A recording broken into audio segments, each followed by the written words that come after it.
रेगिस्तान की ठंडी हवाओं में एक वीरानी पसरी हुई थी। चारों तरफ सिर्फ रेत का समंदर और सन्नाटा। दूर तक कहीं कोई बस्ती नहीं, कोई कारवां नहीं, कोई आवाज नहीं। इस वीराने के बीचों बीच कच्ची मिट्टी से बना एक पुराना जर्जर घर खड़ा था। दीवारों पर दरारें, छत से लटकते मकड़ी के जाले और बाहर का सुनसान रास्ता, सब कुछ एक रहस्य की तरह। इसी घर में रहता था एक बूढ़ा फकीर जिसकी उम्र 80 बरस से ज्यादा हो चुकी थी। सफेद दाढ़ी, झुर्रियों से भरा चेहरा और आंखों में ऐसी थकान जैसे जिंदगी ने अब कोई उम्मीद बाकी न छोड़ी हो। वो तन्हा था, बिल्कुल अकेला। उसकी रातें नींद से नहीं बल्कि खामोशियों और अजीब सी बेचैनियों से भरी होती थीं। उस रात भी आसमान पर काली घटाएं छाई हुई थीं। चांद की हल्की रोशनी रेत पर अजीब परछाइयां बना रही थी। फकीर अपने पुराने बिस्तर पर पड़ा ऊँग रहा था कि अचानक दरवाजे पर दस्तक हुई। उस वीराने में जहां सालों तक कोई आता जाता नहीं था, वहां आधी रात को दरवाजे पर दस्तक सुनना किसी को भी चौंका देने के लिए काफी था। फकीर की आंखें खुली, उसने करवट ली और बड़बड़ाया, इस वक्त यहां कौन आ सकता है? इस वीराने में तो कोई आता जाता ही नहीं। लेकिन दस्तक थमी नहीं, अब वो और भी तेज हो चुकी थी। धक धक धक, जैसे कोई बेचैनी से दरवाजा पीट रहा हो। बूढ़ा फकीर कांपते हाथों से उठा, धीरे धीरे दरवाजे तक पहुंचा और चरमराती कुंडी खोली। जैसे ही दरवाजा खुला, उसकी आंखें ठिठक गईं। बाहर का मंजर देखकर वो हक्का बक्का रह गया। उसके सामने दो जवान और बेहद खूबसूरत लड़कियां खड़ी थीं। रेगिस्तान के इस वीराने में आधी रात को इनका वहां होना किसी चमत्कार से कम न था। उनके चेहरे पर थकान थी, आंखों में डर और बदन पर सफर की धूल जमी हुई थी। लेकिन उनकी खूबसूरती ऐसी थी कि फकीर की निगाहें उनसे हट ही नहीं रही थीं। दिल में एक अजीब सा खिंचाव, एक अजनबी सा एहसास। उसने खुद को रोकने की कोशिश की, मगर उसकी आंखें लगातार उन पर जमी हुई थीं। लड़कियों ने धीमी आवाज में कहा, हम रास्ता भटक गई हैं। हम रोशनगढ़ की तरफ जा रही थीं, मगर राह खो बैठी। अगर आप इजाजत दें तो हमें एक रात यहां रहने दीजिए। सुबह होते ही हम रवाना हो जाएंगी। फकीर के होंठ सूख गए, उसके दिल की धड़कनें तेज हो गईं। उसने कुछ पल उन्हें देखता रहा, फिर धीमी आवाज में बोला, आ जाओ बेटियों। लड़कियां भीतर दाखिल हुईं। फकीर ने घर के एक कोने की तरफ इशारा किया, यहीं सो जाओ, सुबह तक सब ठीक हो जाएगा। दोनों वहीं लेट गईं। कुछ ही देर में उनके चेहरे पर सुकून लौट आया और वो नींद में खो गईं। लेकिन फकीर के लिए वो रात बहुत लंबी थी। वो अपने बिस्तर पर लेटा था, मगर उसकी आंखें खुली हुई थीं। बार बार उसकी निगाह उस कोने की तरफ चली जाती जहां वो दोनों सोई हुई थीं। उसकी सांसें तेज हो जाती, दिल में अजीब सी हलचल उठने लगती। वो करवटें बदलता रहा, मगर नींद उसकी आंखों से कोसों दूर थी। रात के आखिरी पहर नायला यानी उनमें से एक लड़की को महसूस हुआ जैसे कोई बहुत करीब खड़ा है। उसने झटके से आंखें खोली, सामने देखा तो फकीर उसके पास झुका हुआ था। उसकी आंखों में अजीब सी चमक थी। नायला घबराकर उठ बैठी, क्या हुआ? तुम यहाँ क्या कर रहे हो? फकीर सकपका गया, फिर बोला, कुछ नहीं, मुझे लगा शायद तुम्हें ठंड लग रही होगी तो चादर देने आया था। नायला ने चादर तो ले ली, लेकिन गुस्से से करवट लेकर लेट गई। उसकी आंखों में अविश्वास था। फकीर वहीं खड़ा उसे देर तक देखता रहा, फिर धीरे धीरे अपने बिस्तर पर लौट गया। लेकिन नींद अब भी उससे दूर थी। सुबह हुई, सूरज की पहली किरण रेगिस्तान की रेत पर पड़ी। नायला और मरियम दोनों बहनें फकीर के पास आईं और बोलीं, हम अब चलती हैं, शुक्रिया आपने हमें रात गुजारने दी। फकीर ने उन्हें जाते हुए देखा, उसका दिल बेकाबू हो गया।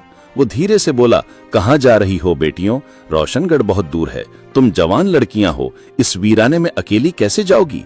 आज की रात और रुक जाओ, फिर मैं तुम्हारे जाने का इंतजाम कर दूंगा। लड़कियों ने हैरत से उसकी तरफ देखा। नायला ने सख्ती से कहा, नहीं, हमें जाना है। फकीर उनके बिल्कुल करीब आ गया। उसकी आंखों में वही अजीब सी चमक थी। बस एक रात की बात है, रुक जाओ। नायला ने झटके से उसका हाथ छुड़ाया और गुस्से से बोली, क्या मतलब? फकीर मुस्कुराया, कल मैं तुम्हारे जाने का इंतजाम करवा दूंगा। लड़कियां उलझन में पड़ गईं। मरियम ने कहा, ठीक है, एक रात और रुक जाते हैं। उसके बाद का दिन भारी था। फकीर चुपचाप बैठा उन्हें देखता रहा। उसकी निगाहें अब और भी गहरी थीं, जैसे उनमें कोई ख्वाहिश पल रही हो। रात होते ही नायला और मरियम थोड़ी सतर्क होकर लेट गईं, मगर फकीर की बेचैनी अब हद पार कर चुकी थी। वो फिर से उठा, पहले नायला के पास गया, फिर मरियम के पास। उनकी सांसें तेज हो गईं, मगर उन्होंने कुछ कहा नहीं। उनके दिलों में डर और शक अब पक्का हो चुका था। सुबह का सूरज फिर से रेत के समंदर पर चमक रहा था, लेकिन नायला और मरियम के चेहरों पर वो रोशनी कोई सुकून नहीं ला पाई। उनके दिलों में अब डर और शक साफ झलकने लगा था। रात की बेचैनियां अब भी उनके जहन में ताजा थीं। दोनों बहनें फकीर के पास आईं और पूछा, आज काफिला आएगा ना? अब हमें जाना है। फकीर उनकी आंखों में देखता रहा, कुछ पल खामोश रहा, फिर बोला, काफिला अभी तक नहीं आया, शायद शाम तक आ जाएगा। दोनों ने एक दूसरे को देखा, उनके चेहरों पर बेचैनी थी। मरियम ने धीरे से कहा, क्या पता यह हमें किसी चाल से रोक रहा हो।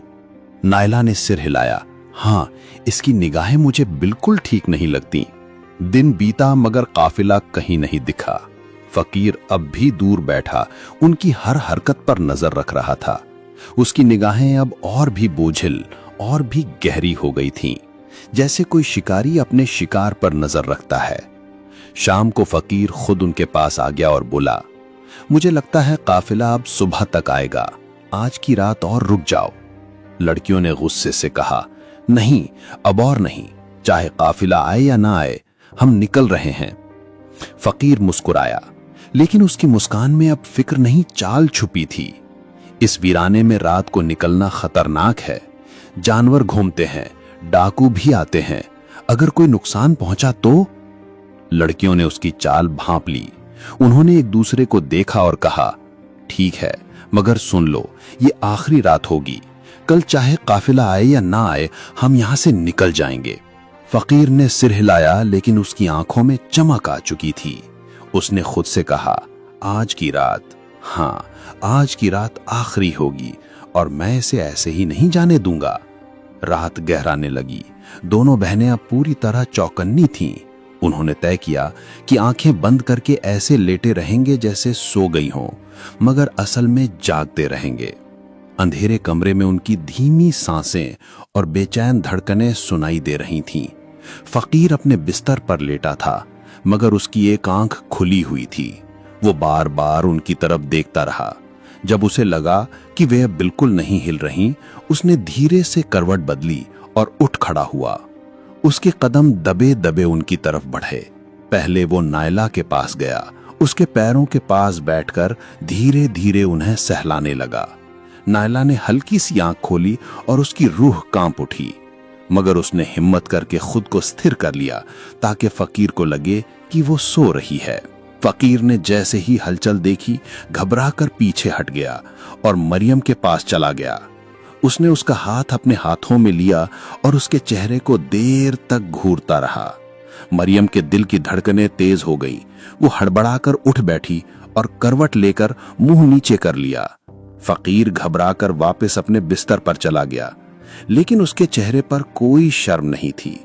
उसकी आंखों में बस वही अजीब सी चमक थी। सुबह होते ही नायला और मरियम गुस्से से उसके पास गईं। बोली, काफिला आया या फिर कोई नया बहाना है? फकीर ने थकी आवाज में कहा, नहीं नहीं, काफिला नहीं आया। दोनों चौंक गईं। नायला ने तीखे लहजे में कहा, हमें तो पहले ही शक था, तुम हमें किसी और मकसद के लिए यहां रोक रहे हो। अब हम एक पल भी यहां नहीं रुकेंगे। वे झोपड़ी से बाहर निकलने लगी। तभी फकीर उनके सामने आकर खड़ा हो गया। उसकी आंखों में अब जरा भी संकोच नहीं था। उसने हाथ फैलाकर उनका रास्ता रोक लिया। तुम यहां से नहीं जा सकती। लड़कियों ने गुस्से से कहा, हटो हमारे रास्ते से, वरना हम जोर से चिल्लाएंगे। फकीर ने ठंडी आवाज में कहा, तुम्हारी आवाज यहां सुनने वाला कोई नहीं है। मरियम कांप उठी, तुम हमारे बाप की उम्र के हो, कोई तो शर्म करो। फकीर ने संजीदगी से कहा, जैसा तुम्हें दिख रहा है वैसा नहीं है।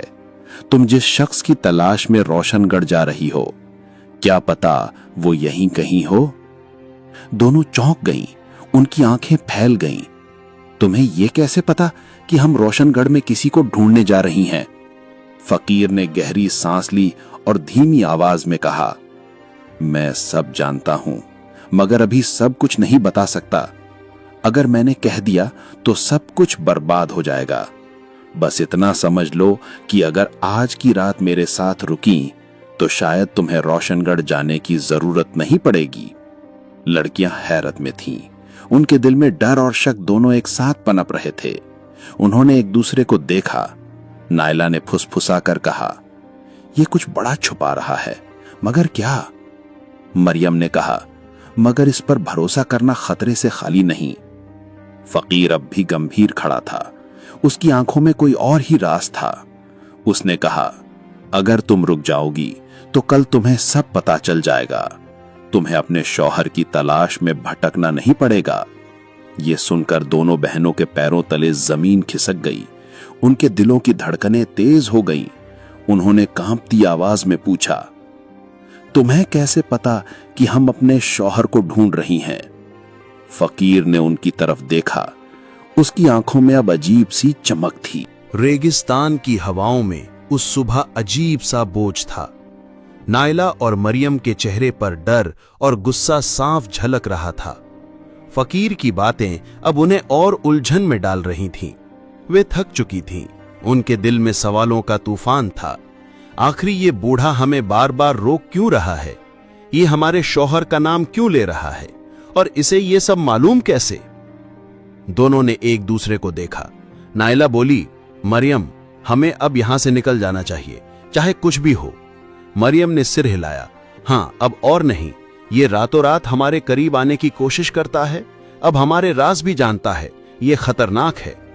वे झोपड़ी से बाहर निकलने लगी, मगर तभी पीछे से फकीर हांफता हुआ आया। उसकी आंखें लाल थीं, सांसें तेज थीं। उसने हाथ फैलाकर रास्ता रोक लिया। रुको, अगर आज की रात यहां से चली गई तो सब खत्म हो जाएगा। तुम्हें वो नहीं मिलेगा जिसे तुम तलाश कर रही हो। नायला चिल्लाई, हमें और कुछ नहीं सुनना। हमारा मकसद साफ है। हमें अपने शौहर को ढूंढना है और तुम हमें यहां कैद करने की कोशिश कर रहे हो। फकीर की आवाज भारी हो गई। वे कांपते लहजे में बोला, मैं तुम्हें कैद नहीं कर रहा, तुम्हें बचा रहा हूं। तुम नहीं समझोगी। आज की रात अगर तुम यहां रुक जाओगी तो तुम्हें तुम्हारी मंजिल मिल जाएगी। दोनों बहनों के दिल अब और तेज धड़क रहे थे। उनकी आंखों में आंसू आ गए। मरियम कांपती आवाज में बोली, तुम्हें हमारे शौहर के बारे में इतना कैसे पता? बताओ, साफ साफ बताओ। फकीर चुप हो गया। उसने अपनी निगाहें झुका ली। कुछ पल खामोशी रही, फिर धीमे से बोला, अगर मैंने अभी सब बता दिया तो सब खत्म हो जाएगा, मगर मैं वादा करता हूं अगर तुम आज की रात रुकी तो कल सुबह तुम्हें सब मालूम हो जाएगा। लड़कियां हैरत और डर से एक दूसरे को देखने लगीं। नायला ने गहरी सांस लेकर कहा, ठीक है, मगर सुन लो, ये आखिरी रात होगी। इसके बाद अगर तुमने हमें धोखा दिया तो हम चुप नहीं बैठेंगी। फकीर की आंखों में चमक आ गई। उसने धीरे से कहा, ठीक है, आखिरी रात। उस रात आसमान पर बादल घिराए थे। हवा में ठंडक और डर दोनों घुल गए थे। झोपड़ी के अंदर नायला और मरियम अपने बिस्तरों पर लेटी थीं, मगर उनकी आंखें खुली थीं। वे जाग रही थीं। हर आहट, हर सरसराहट उन्हें चौंका देती थी। फकीर अपने बिस्तर पर लेटा था, मगर उसका दिल बेकाबू था। उसकी आंखें बार बार उनकी तरफ उठ रही थीं। जब आधी रात गुजर गई और सन्नाटा गहराने लगा तो वे धीरे से उठा, दबे पांव उनकी तरफ बढ़ा। पहले वो नायला के पास गया। उसके पास बैठकर उसके हाथ को अपने सीने से लगाने लगा। नायला ने झटके से हाथ खींच लिया और गुस्से में मुंह फेर लिया। उसकी आंखों से आंसू छलक पड़े। फिर फकीर मरियम के पास गया, उसके माथे को सहलाया और अचानक उसके माथे पर एक नर्म सा बोसा दे दिया। मरियम कांप गई, हड़बड़ा कर करवट बदल ली। उसकी आंखें गुस्से से भर गईं, मगर वे चुप रही। फकीर वापस अपने बिस्तर पर लौट गया। उसकी आंखों में कोई शर्म नहीं थी, बस एक इंतजार था, एक अंतहीन इंतजार। सुबह की पहली किरण झोपड़ी की मिट्टी भरी दीवारों से छनकर अंदर आई। नायला और मरियम ने बिना कुछ कहे, बिना फकीर से बात किए झोपड़ी छोड़ने का निश्चय कर लिया। जैसे ही वह बाहर निकली, उनकी निगाहें कोने पर पड़ी। वहां एक नौजवान बैठा था, सफेद लिबास में, चमकते चेहरे के साथ, मगर उसका चेहरा दूसरी तरफ था। लड़कियां हैरान रह गईं। उनके कदम थम गए। वे उसके पास गईं और कांपती आवाज में पूछा, तुम कौन हो? धीरे धीरे उस नौजवान ने चेहरा घुमाया और जैसे ही लड़कियों ने उसका चेहरा देखा, उनके पैरों तले जमीन खिसक गई। वे दोनों जोर जोर से चीख पड़ी, ये तो हमारा शौहर है। वे दौड़कर उसके गले से लिपट गईं। आंसुओं की धार उनकी आंखों से बहने लगी। बरसों की तलाश, बरसों की तड़प एक पल में जैसे पूरी हो गई। नायला कांपते हुए बोली, तुम यहां कैसे आ गए? क्या हम कोई ख्वाब देख रही हैं? नौजवान ने उन्हें अपने गले से लगाए रखा और धीमी आवाज में कहा, नहीं, ये ख्वाब नहीं, हकीकत है। मैं वापस आ गया हूं। लड़कियों की खुशी की कोई हद न रही, मगर उनके दिल में सवाल भी उठे। मरियम बोली, मगर तुम इतने साल कहां थे और इस फकीर के घर में कैसे पहुंचे? नौजवान ने गहरी सांस ली और कहा, पहले फकीर को ढूंढो, देखो वह कहां है। लड़कियां झोपड़ी में दौड़ कर गईं। हर कोने में देखा, मगर फकीर कहीं नहीं था। वे जैसे गायब हो गया था। वे लौटकर बोली, वह तो कहीं नहीं है, लगता है जैसे हवा में घुल गया हो। नौजवान की आंखों में अजीब सी चमक थी। उसने कहा, फकीर कहां गया, यह अब तुम्हें खुद ही समझना होगा। दोनों ने हैरत से उसकी तरफ देखा। उनके होठ कांप रहे थे। नायला ने धीरे से पूछा, तुम कहना क्या चाहते हो? नौजवान ने उनकी आंखों में देखा, फिर ठहर कर बोला, मैं ही वो फकीर था। लड़कियों की सांसें थम गईं। उनकी आंखों से आंसू फूट पड़े।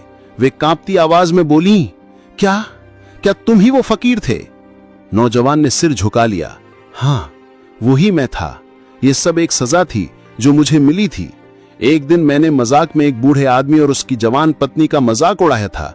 उस लड़की ने कोई इल्म पढ़कर मुझ पर फूंक मारी और मैं उसी बूढ़े फकीर जैसा हो गया। तब उसने कहा था, ये तेरी सजा है। जब तक तेरा अपना प्यार तुझे पहचान ना ले, तू इसी हाल में रहेगा। लड़कियां रोने लगीं। उनके दिल में अफसोस की आग जल उठी। वे उसके गले से लगकर बोली, हमें माफ कर दो, हम तुम्हें पहचान ही नहीं सकी। नौजवान ने उनके सिर पर हाथ फेरते हुए कहा, इसमें तुम्हारा कोई कसूर नहीं। तुम्हारा दिल सच्चा था और उसी सच्चाई ने मेरी सजा को तोड़ दिया। तीनों गले मिले। उनकी आंखों में आंसू थे, मगर इन आंसुओं में अब सुकून भी था। बरसों की दूरी, बरसों की तड़प अब मिट चुकी थी और उस रेगिस्तान के वीराने में जहां के भी सिर्फ रेत और सन्नाटा था, अब मोहब्बत की धड़कनें गूंज रही थीं। कहानी यही संदेश छोड़कर खत्म हुई। इंसान की असली पहचान उसके चेहरे से नहीं, बल्कि उसके दिल की सच्चाई से होती है। मोहब्बत अगर सच्ची हो तो हर सजा, हर दर्द और हर फासला मिटा देती है।